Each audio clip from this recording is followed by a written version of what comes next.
Okay guys, so remember that we've been talking about houses and homes.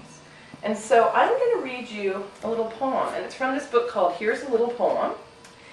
And it has a lot of poems by a lot of different people.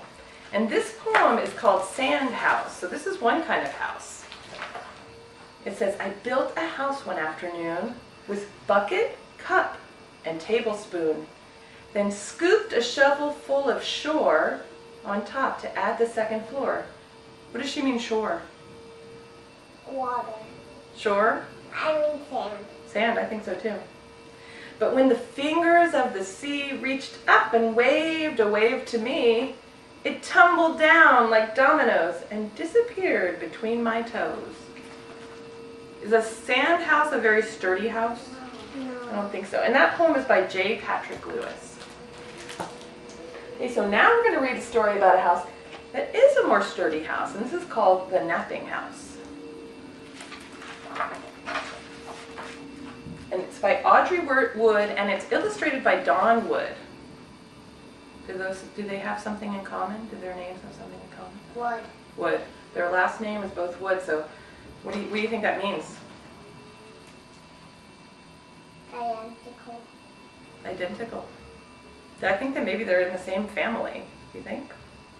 So the person who drew the pictures and the person who wrote the story are in the same family. So this is the napping house. What's the weather like? Rainy. Yeah. There is a house, a napping house, where everyone is sleeping. You already knew that, huh? And in that house there is a bed, cozy bed, in a napping house where everyone is Sleeping. And on that bed there's a granny, a snoring granny, on a cozy bed in a napping house where Everybody naps. where everybody naps. And on that granny there's a child, a dreaming child. Look at that child's face. Oh my God. Are they having a happy dream? Yeah, and look at the granny's face. Still snoring, right? There's a dreaming child on a snoring granny on a cozy bed in a napping house where everyone is sleeping. I would definitely want to be in a cozy bed with that rain and darkness outside. And on that child there is a dog, a dozing dog, on a dreaming child, Where's the on a granny's snoring face? granny It's on in a that napping side. house where everyone is sleeping. Where is the granny's face? On the other side. Yeah, I think her face is turned. And on that dog there is a cat, Now there. a snoozing cat. On the other side. And now it's on the other side. Oh, on the side of the bed too. Yeah. On a dreaming child, on a snoring granny, on a cozy bed in a napping house where everyone is Sleeping. sleeping. Beeping. And on that cat there is a mouse. Can you guys see that mouse? It's very teeny. Right there. Yep. A slumbering mouse, on a snoozing cat, on a dozing dog, on a dreaming child, on a snoring granny, on a cozy bed in a napping house where Everybody is sleeping. there's a lot of different words for sleeping in this book. Slumbering, snoozing, dozing, dreaming, snoring. And on that mouse there's a flea. Can you see that little teeny flea? Yeah. Yeah. Can it be a wakeful flea on a slumbering mouse, on a snoozing cat, on a dozing dog, on a dreaming child, on a snoring granny, on a cozy bed in a what kind of house? Napping house. Where Everybody sleeps. where everyone is sleeping. A wakeful flea who bites the mouse. What did the mouse do? Didn't like that, I don't think. Who scares the cat? Oh my goodness, look what happens when the cat gets scared. Its hairs stick up. Who claws the dog? I'm pretty sure the dog didn't really enjoy that. No. Who thumps the child? Look how surprised that face looks. And look what Granny's doing. Still going. Still snoring, but not anymore. Who bumps the granny? And she's upside down. Who breaks the bed? Nobody looks too sad about the bed breaking. No. In the napping house where no one now is Napping. or Sleep. sleeping. And what happened to the outside? The stopped and a rainbow came. And a rainbow came, and the sun came up, huh? So now it's morning. They look pretty happy to have their day. All right, so now I'm going to tell you a story about another kind of house, and this story is called The Little Orange House. And I'm going to tell it to you twice. So the first time I tell it to you, listen carefully, and then the second time I tell it to you, you're going to help me tell it, okay? So, this is, since it's around Halloween time, this story has a witch in it. It's about a witch, a nice witch.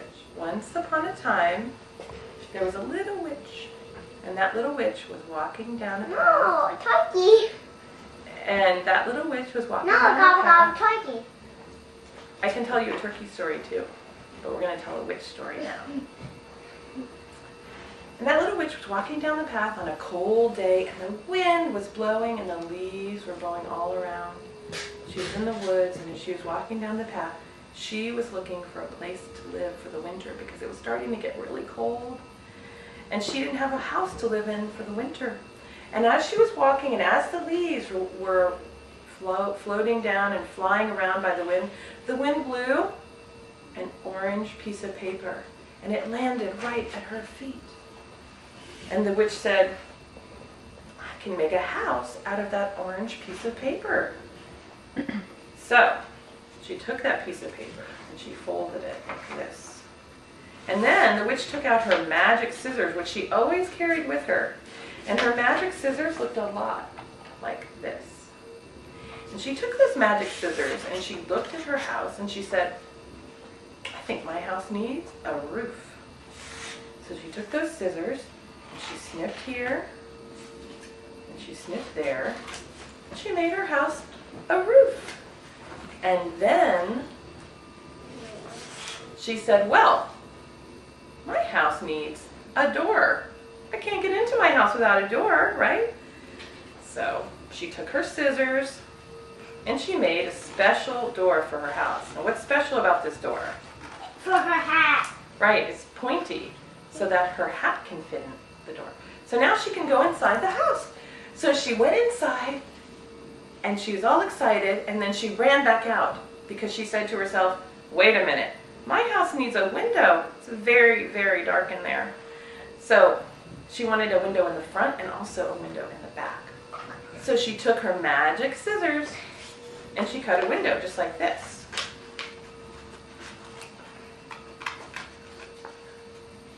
Let's see.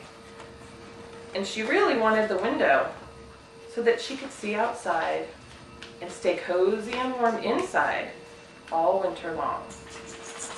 And that window's not very straight. That looks like a little E. It does look like an E. Okay, so now she has her door, she has her window, and she's very excited. She has her roof, and she's standing back admiring her beautiful little orange house when who should come down the path but a little ghost comes floating down the path. And the little ghost was crying.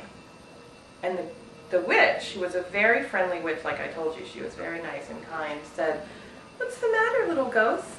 And the little ghost said, I'm really sad because I'm looking for a place to live for the winter.